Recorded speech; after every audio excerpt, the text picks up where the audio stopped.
Hello, how are you doing? Good. How are you? I'm hanging in there. What's your name? My name is Jasmine. Jasmine.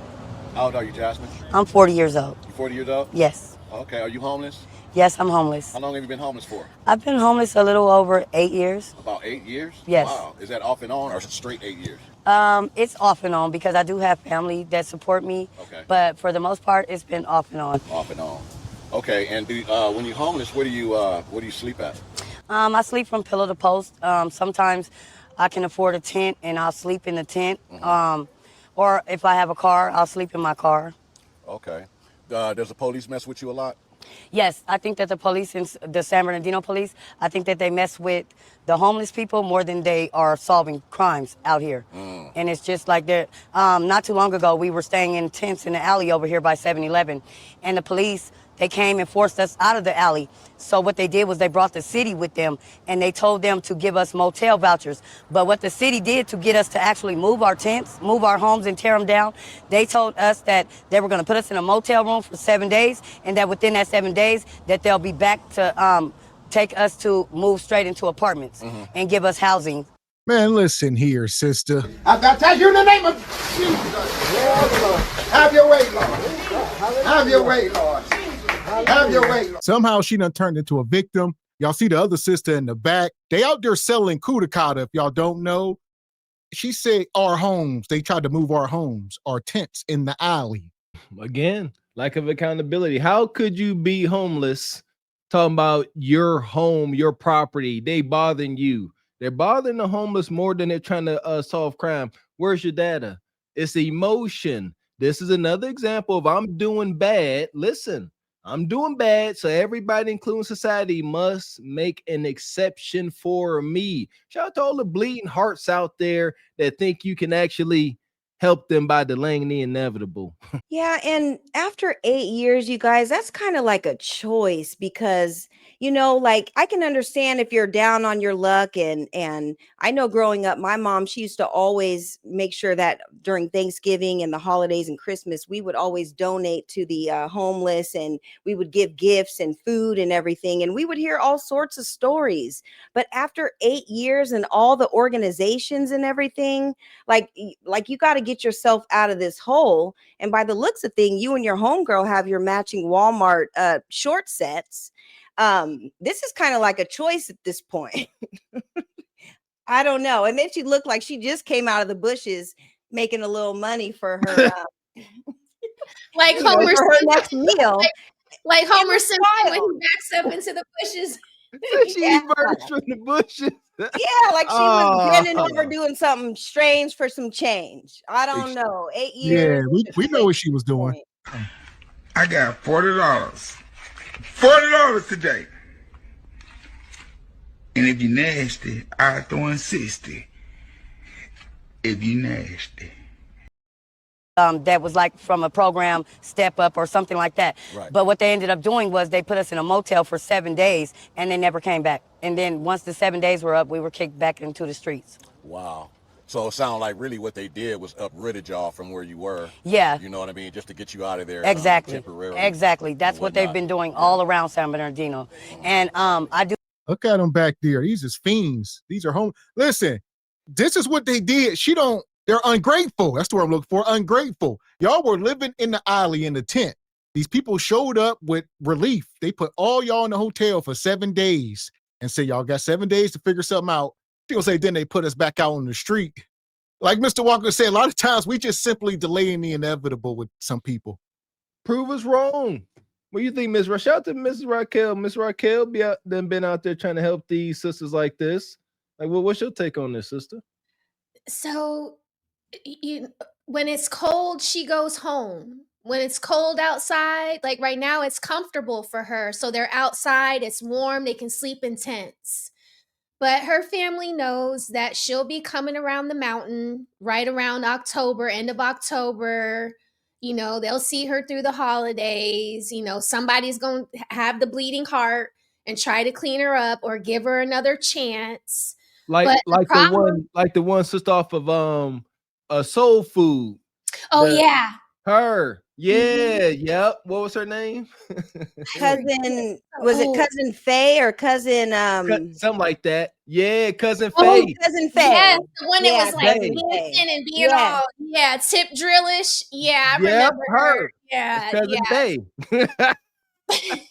but but the thing about this young lady that's dangerous is that she's more than likely on drugs too, and she's selling kudakata, so she's not gonna be able to maintain um like her better judgment, or at least the rules of the person she's going to be living with. So she gets on drugs, and then she starts bringing Johns to the place where she's living, whether they're coming inside or doing their business in the car. Talk about it. It's putting that family member at risk. So that is why there aren't a lot of bleeding hearts when it comes to her in a family. And then it's been 8 years, so she's probably like burned bridges with everyone that's extended a hand out, to her. So it is sad, but Ebony, she's not trying to figure out what she has to do to get the assistance she needs to be off the streets. She's finding ways to be comfortable while she's out there. That's why they talk about the tents and accepting the vouchers, because as long as she's out there, she can be a hooker and she can also be on drugs. And those are things that your family are going to hold you accountable for. Yeah, And exactly.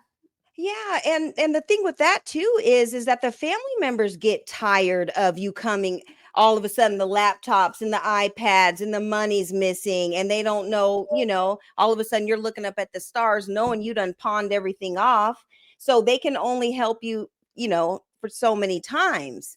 So yeah, it's unfortunate, but at this point, it's kind of like a choice. But my question to you guys is, where are they showering in between these Johns pulling up? And do they shower, or how do things No, work? Well, we just dropped a video today on the channel. That homeless woman, she was at Planet Fitness.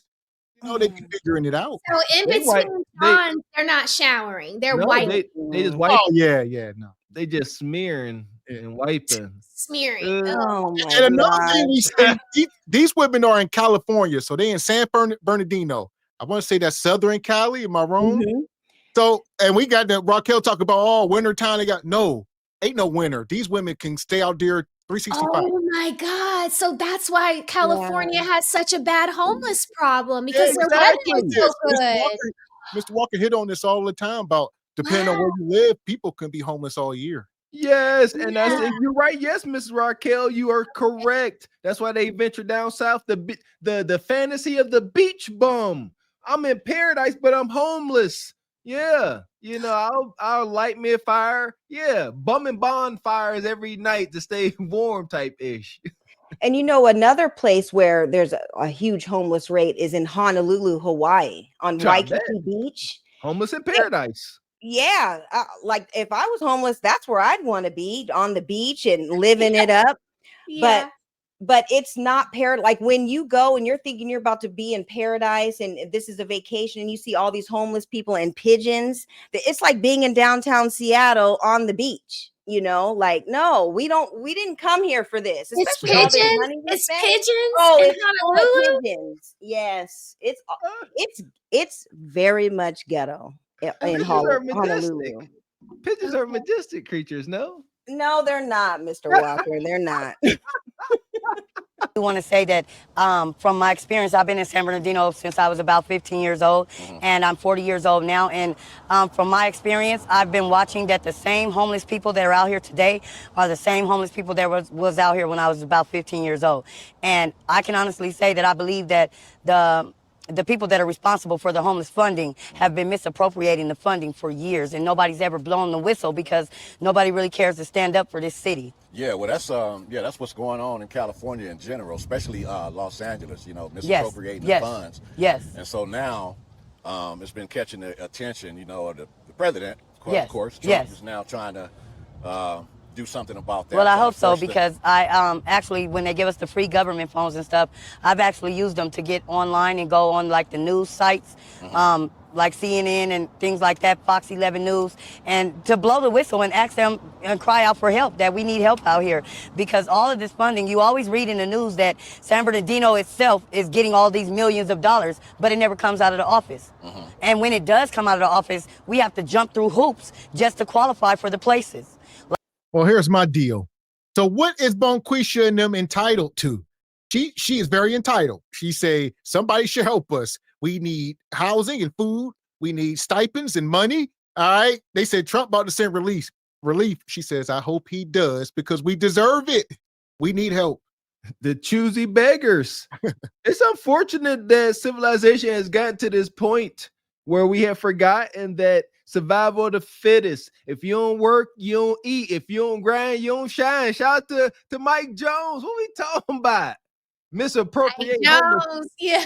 You know what I'm saying? Love Mike him. Jones, man, that was the first CD I ever played in my car, man. Listen here. Misappropriate homeless funds. How dare, says the homeless woman, misappropriating our funds. We homeless. We need help. Y'all doing wrong stuff with the money. How that it could be true, but who are you to say? You are a home. There ain't nothing worse than being homeless. Growing up, I was homeless at times. So I'll say what the heck I want. You are the lows of the low. You are a vagabond. You are a burden on civilization. I believe if a man is homeless, he need to go out to the woods and deal with nature best he can. Not be sitting on the side of the road begging for twos and fews. Go figure it out. I would say, especially at 40. She just let us know she is 40 years old. Now, if she was 20 years old, might be some grace in the room, but not this. Not at all. And what about the funds that she's misappropriating, you know, with the income that she's making, being in the bushes and throwing it back there and not paying her taxes, not paying her taxes. You know, looks like she got, I mean, it may be a beauty supply wig or whatever. If she just puts a comb to it, I think it might be a decent looking one. I don't know. Yeah, I like it. I feel like if she curl it, it could be cute. She just been in them bushes. That's what it is. She need to wash it, let it dry, blow dry it. Yeah. It looks like it matches her skin tone is what I'm saying. Like, it's a good color for her tone, right? Like, listen here, that wig is the least of her problems, man. I promise you that. Y'all talking about her bush income. Nah, that wig. No. No, thank you. Like, how do you expect to pull somebody out of a field living in a tent and then tell them that they got to pay $150 for an application fee? Like, we don't have that type of money if we're living out here in the fields and stuff, you know? Wow, yeah. So it's not as easy as they make it sound. Right. They may have reconstructed the criteria that makes you eligible, but what they forgot to reconstruct was the housing cost itself. Like right now, they have the California Cares program, and that program, I got about 15 of these homeless people to sign up for it, and we all qualify for $5,000 grants right now. And they're saying to us that they're not going to be responsible for the application fee and the holding deposit. But why wouldn't that be included if it's $5,000? And if whatever we don't pay to move in has to be sent back to them? I think it's all a front. It's just like you guys are keep coming with these loopholes that were falling through the cracks, you know? It's all. Fuck is you talking about? Fuck is you talking about? Listen, we know right now some of these places like California, they are going bankrupt. They having a lot of issues with government. And this woman talk about they supposed to give all the homeless people $5,000. How do you qualify? Just walk in here looking like this and say you're homeless. They're going to say, how can we tell you homeless? She's going to say, smell my cuda cotta. I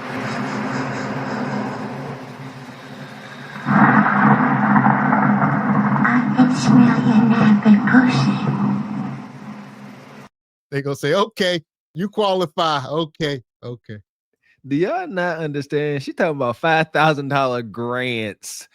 This is so wicked. It's hilarious. Grants.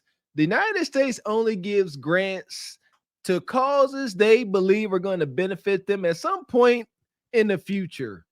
Giving a whole bunch of homeless folks $5,000 Man, it's gonna look like the zombie apocalypse down whatever street they own. They just gonna be walking around like Thriller, high as a giraffe patootie. $5,000 worth of crack and meth. That'll be about it. Ain't like they gonna get off the streets. It's dumb. And she high talking like this. Yeah, in places like in Seattle, I'm not sure how it is in the cities where you guys are, but we have tiny home communities and it's kind of like low income housing and you have to meet certain criterias. You can't bring your Johns and your drug, your all that stuff there. They have stipulations just like in low income project housing. So you don't qualify because you're not going to do right whenever you get said tiny house or even if they pay for your rent for a year, there are still stipulations and you're still out in the streets kind of doing what you do. So you choose this life because there are programs and things in order. So you got to do right.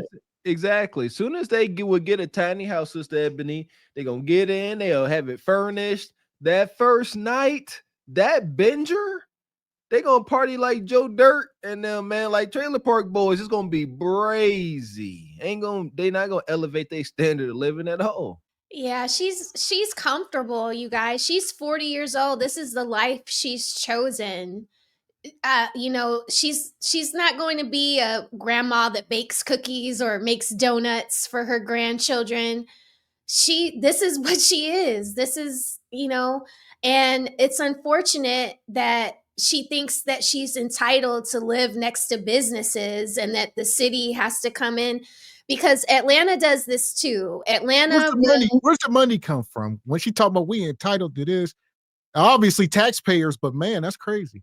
Well, there is money that is allotted to a homeless problem, right? But every state handles their issue differently. Like in Georgia, they give to shelters so that they can expand to have like more rooms designated to be a safe house for the people that need it. If you're ever downtown, you see them standing in line waiting to get into the shelter. But it's such a it's safer where she's at on the street actually than in a homeless shelter, because in a homeless shelter you guys are in close proximity and you got to think that they don't like being close to each other unless they're doing the same thing. Like the lady who she's sitting next to, they're paired up to protect each other, but they're out there tricking, drugging, doing the same things.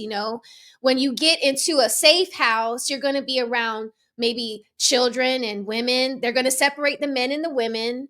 The women are going to be with other women, drug addicts, prostitutes, or women that have children that maybe aren't. Maybe they're leaving an abusive relationship, but they steal, they fight, they hurt each other. It's not safe in there. You cannot sleep in a homeless shelter.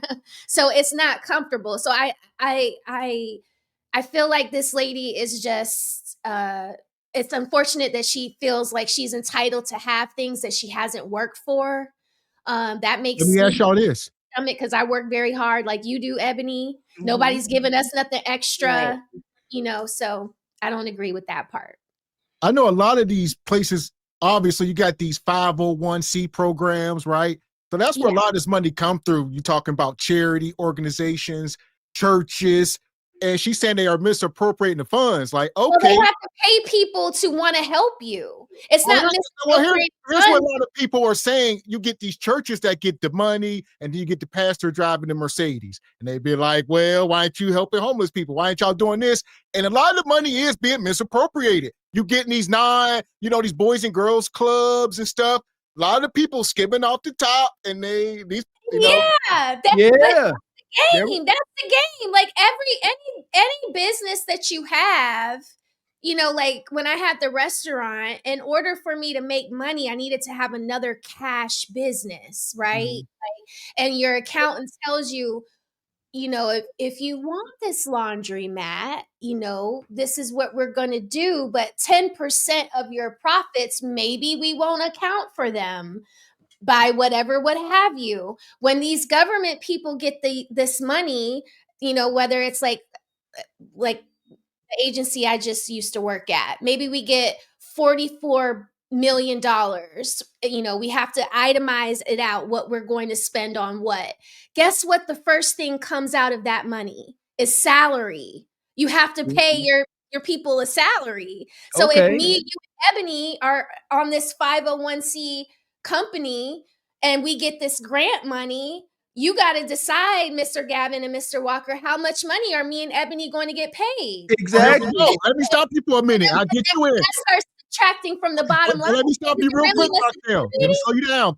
Now, this where we get Mr. Walk in, because this is stuff that he stresses, is that poor and lesser people should not be in position to handle money. We talk about this stuff all the time. The money should be with people who ain't in desperate need of it, and we don't get these situations. 100%. Poor people, poor and or desperate people cannot have money passing through their hands. Because just the point you just made, Ms. Raquel, we're sitting here, we laid on our card notes, we want shiny things, and now we're empowered to sit here and dictate how much our salaries are from this funding. Yeah. And then we can say we're going to buy 15 after we pay each other, and we get our office set up the way we like it and our backdrops the way we like it. We're going to say, with the money left over, we're going to buy 25 tiny homes. Yep. And someone like her would say, well, you got $1 million.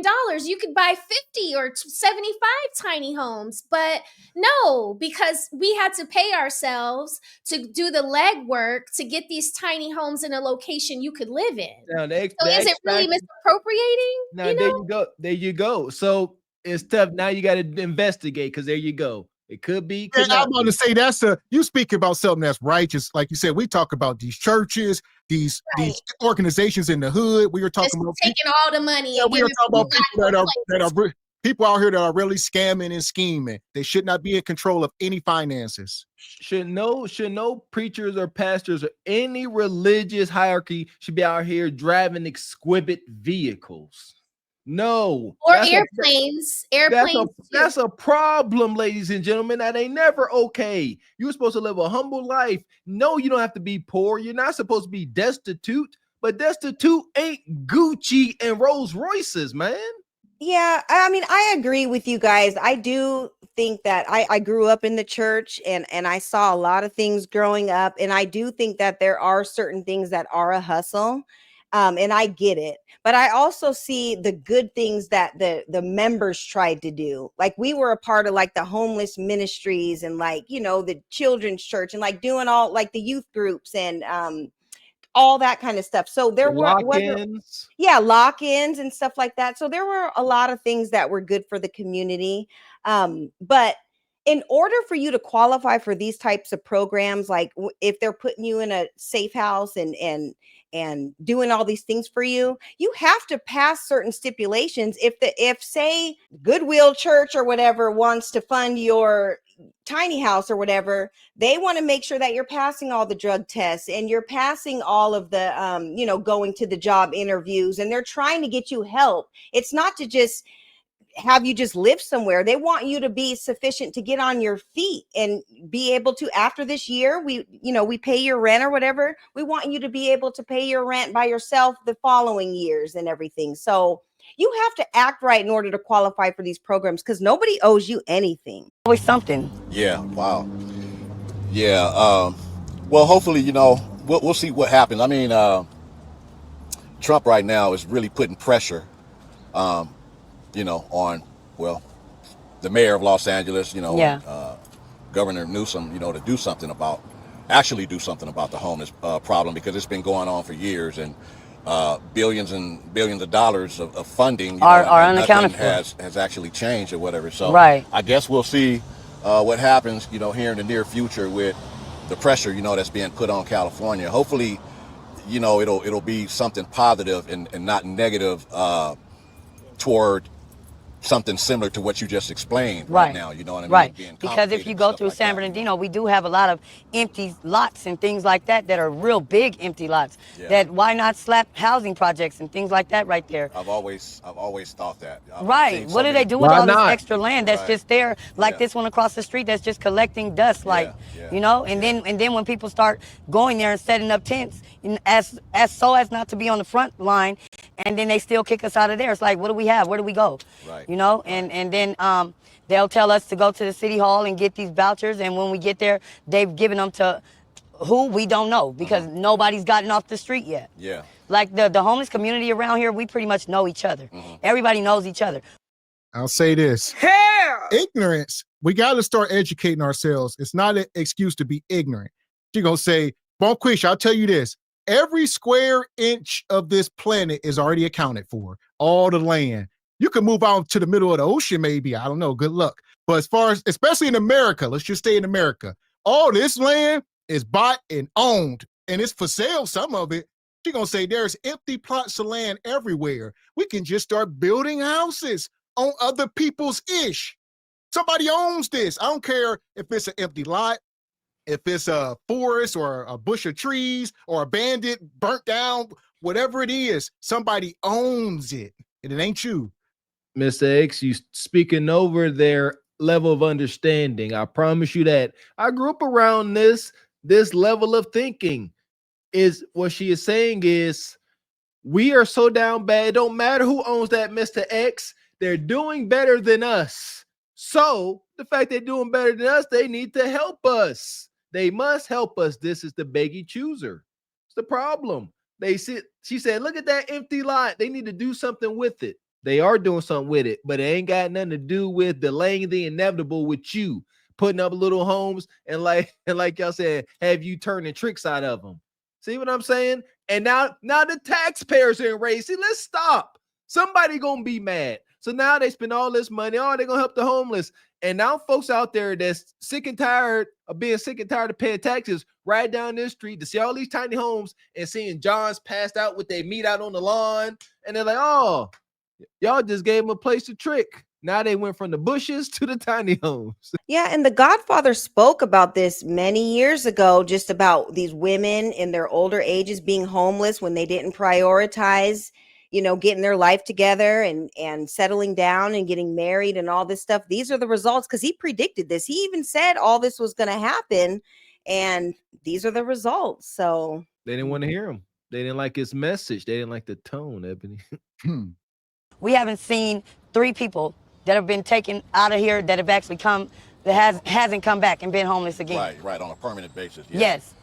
You know, you would be a good candidate for speaking at city council or something. Yes, I was just speaking to the city people when they put us in the motel rooms, and they told me that in order to make a change that I would have to first start a petition, write a petition, and get everybody to sign it, and then I would have to go and attend the city hall meetings or the city town meetings. Should. Why don't you do that?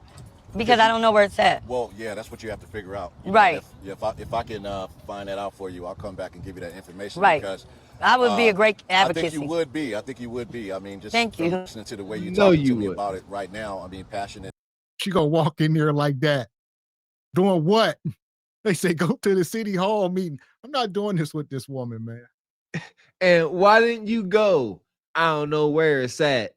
Not in 2025, you ain't just say that. No, you did not. Can we stop it right here? It's 2025. You got Google Maps. It ain't much you can't do. All you get is stop. Terrible excuse. Terrible. You got a bomb phone. If she wanted to get there, she would. She can't.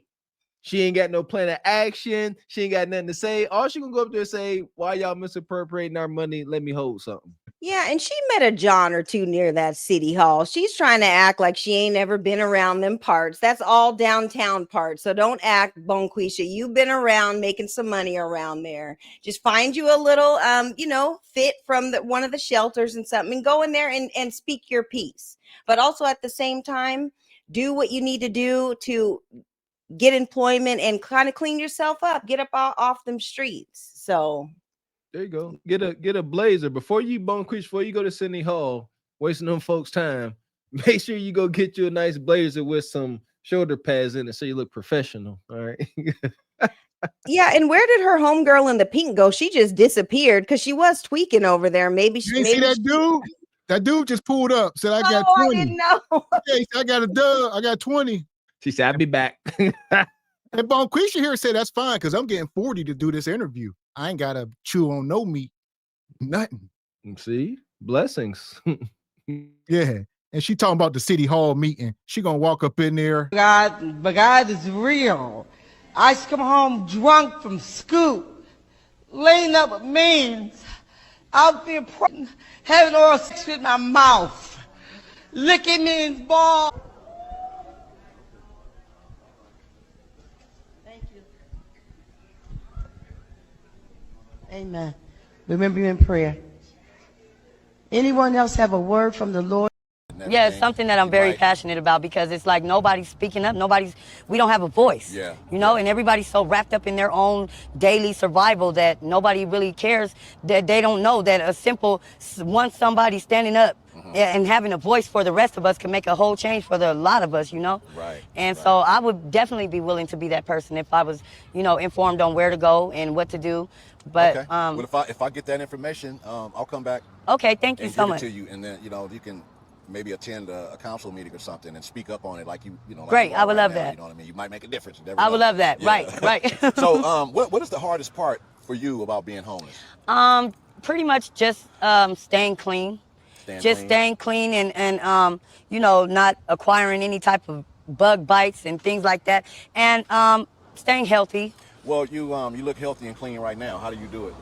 Well, what I do have friends and family that I can go to their homes, throughout the day and shower and whatnot. Okay. We have laundromats around here that I go to, but for the most part, our food and stuff like that, it really comes from the churches. They help tremendously. The churches in our city are amazing when it comes to feeding the homeless. Gotcha. Don't give them too much credit. Shout out to the 501c. All right. If you knew what they was feeding y'all and the budget they had, y'all should probably be eating much better. But like you said, they are feeding y'all. Granted, they do what they can. But let's stop acting like they saints. That's all. Just understand the system. That's all. You know what? Because if they gave that money to Cart Before the Horse Productions, y'all might be eating steak every Friday, and we'd be treating y'all well. For sure. You know what? That's a real thing. I got a bleeding heart for the homeless. Like I said, had my homeless journey as a youngster. And when I became a young man, I was that guy. Anytime I drive through Pittsburgh, Ebony Dean, see the homeless folks, I was quick. Like I to hand over dollars, especially if it was a woman, especially if it was, sometimes you have a couple folks out there with a kid, like around holidays, boy, they be backing up traffic. But the first time I gave somebody some money, and as I was going, I gave him $1, and he's like, this bullshit. Excuse my language. And I was like, whoa. And my wife had a similar experience, I believe. And I'm just like, you know what? I just rather not. Y'all broke, y'all homeless, and y'all entitled. My foot. Yeah, and a lot of them, they work corners. So everybody has like a corner or an hour to get money. And so I learned after a while, because there would be certain people at specific times and hours, and then they would take shifts. And then I found out from one of the police, they were like, yeah, they're making $300, $400, $500 a day just standing near the freeway exits and entrances and stuff and just getting money. And I was like, oh yeah, like this is crazy. So if God puts it on my heart, I will do it. But if he doesn't, I'm keeping it moving. Sorry, I don't, unless there's like kids or something involved. But yeah, I use discretion at this point. Yeah, kids and military. Disabled military, you got me. Shout out to the military. Got a soft heart. I got a soft spot in my heart for military. But yeah, that's it. Yeah, military should not be nowhere near homeless. That's insanity. But that's where I gave all my money to the warriors. I forget the Warriors Project, Wounded Warrior Project.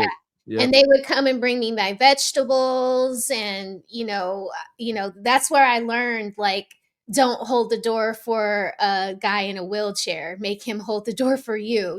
Like, men don't want your pity. Heck no. Yep, that Yeah, go so they right. told me real quick, like, you don't do that. I can hold this crate and I can get into your door without your assistance, like, but when I had my restaurant downtown, homeless people and the tooties, because I was on the street where Mace allegedly was, but literally a block from Magic City. So if you're going in and out of downtown, you would be on that street at some point, whether you're going east or west. And yeah, I did have a bleeding heart. I didn't give money, but I gave food a lot.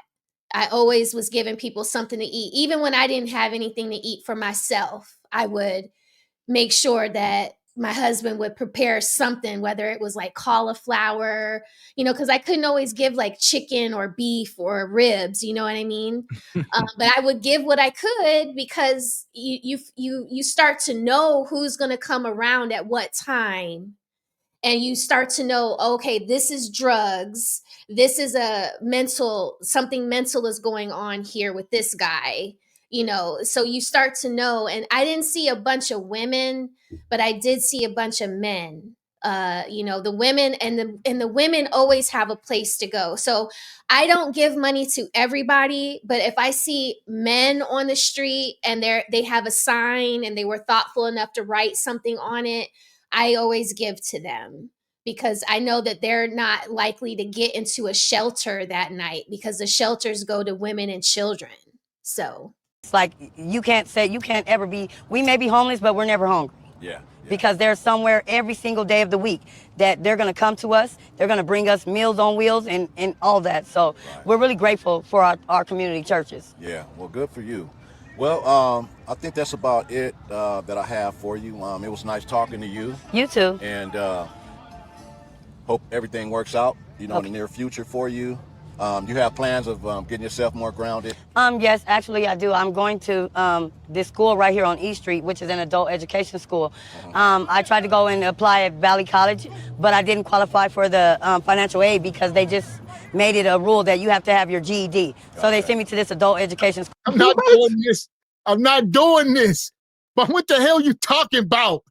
She talking about going to college. This is a 40-year-old homeless crackhead 304. You can't just show up on the campus with people sending their kids. You're going to start scaring away the clientele. They like, get out of here. You ain't even got a GED. You ain't got a JED. But Gavin, is for everybody in the community, so she thought she could go. It's community college. Golly. Yeah, sorry that you got to at least graduate high school or have a GED. Yeah, you got to have some transcripts for them to look over and see if you qualify. Yeah, it's boxes that need checked. Just showed up. You're homeless and said, do I qualify for student aid? Man, this is insane. You don't qualify. You can make two less. I know my freshman. Oh my goodness, the embarrassment. My first time in the bursar's office, you sitting there, you got to fill out the information on how much your family make. Man, listen here. I did the simple math I could. I filled out that paperwork. That lady in the bursar's office said, Mr. Walker, she said, I can't even register this amount. She said, how do you live? I said, I'm from the projects. I don't know, drug money, loans, help. Give charity. What you want me to say, white woman? This woman's so out of pocket. So I do my GED online right there. All right. And I also have a settlement payout coming in January. So my time's here almost up, but I am still willing and passionate about advocating for the homeless because I've been there, you know, and you can't undo that. Yeah. You know, and I'll never forget where I come from. Right. Well, you keep up with that education, you keep moving up, and yeah, I think you're a good advocate for all of your friends, your family down here. Yeah. So, well, all right. It was nice talking to you. Shout out to Mr. Walker. He be up here preaching to y'all. He tell y'all be in the thick of it, and y'all act like it's clear sailings. Bonquisha say, I'm pretty much done with this homeless life. I'm waiting on a settlement for millions, and I'm pretty much not homeless if you think about it. Like I'm out here, but I'm not mentally, because the millions is coming. But I'm, it's a weird thing, Even if that were true, even if she did have $1 million settlement, I like to jump on the crazy train. Even if it was true, So if you got $1 million settlement, your court costs, you might get $250,000 in your hand. You might, maybe. Now what you gonna do with that? If you get that, you probably owe a PIMP. You probably want to run. It's over. I'm telling. At best, she ODs. What y'all think? She just gonna be like, oh, I got money now. Let me go ahead and fix my credit score and buy me a little house and get me a job as a Walmart greeter. No. And look at this. I don't know if y'all caught this. She had flagged somebody down in the middle of the interview. And staying healthy. Well, you look healthy and clean right now. Their homes, you know, throughout the day and shower and whatnot. Okay. We have laundromats around here that I go to, but for the most part, our food and stuff like that, it really comes from the churches. They help tremendously. The churches in our city are amazing when it comes to feeding the homeless. Gotcha. It's like you can't ever be hungry. Yeah. Because there's somewhere in us, they're going to bring us Meals on Wheels and all that. So we're really grateful for our community churches. Yeah, well, good for you. Well, I think that's about it that I have for you. It was nice talking to you. You too. And okay, I can't find it. There we go. There we go. So she stopped. She double dipping.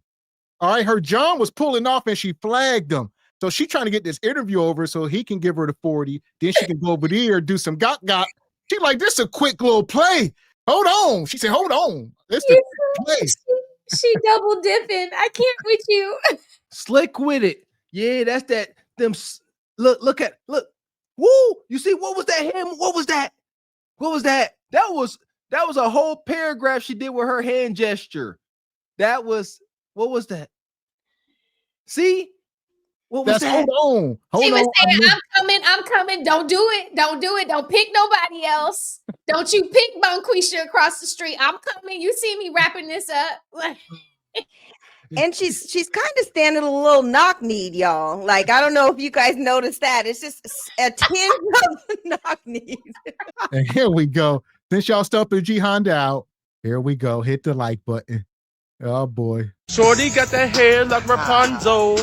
Make a nigga fall in love like dominoes. Jupiter booty, can you twerk some? Jupiter booty, can you twerk some? Shorty got that hair like Rapunzel. Make a nigga fall in love like dominoes. Jupiter booty, can you twerk some? Jupiter booty, can you twerk some? Goddamn, shorty so fine. Like a treadmill, she be running through my mind. On that booty, she got a nigga geeking. Having fantasies of me and her, can that be squeaking? Shorty got that hair like Rapunzel. Make a nigga fall in love like dominoes. Jupiter booty, can you twerk some?